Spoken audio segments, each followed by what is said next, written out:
Ito ho muna ang ating po Sports 5. Babay tatangkain pong mapanatili ng San Miguel Beermen ang perfect record nito mamaya sa PBA Philippine Cup. Abay haharapin po ng Beermen ang wala pa rin pong panalong Converge Fiver Xers mamaya pong 4:30 p.m. sa PhilSports Arena. Sana nga po dito manalo na ho ang Converge. Sana nga po.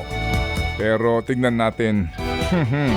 Samantala po second game, haharapin po naman ng Barangay Ginebra Gin Kings ang TNT Tropang Giga nang wala ang isang top players nila na si Jamie Malonzo. 2 buwan pong mawawala si Malonzo na dahil po sa kanyang left calf injury. Mamaya pong 7:30 p.m. ang laban at yan po'y live sa PBA Rush on Signal TV at maging sa RPTV at sa Pilipinas Live App.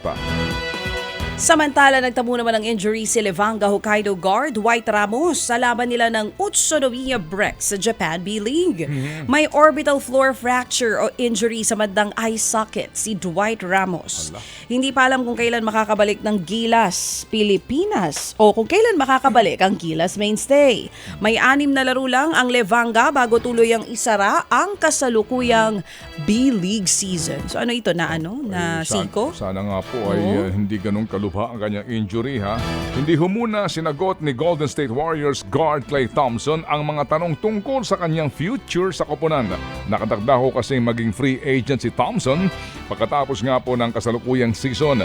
Wala pa raw sa isipan ni Thompson ang free agency dahil masyado pa raw siyang nakafocus ngayon sa nagiging laro ng Warriors.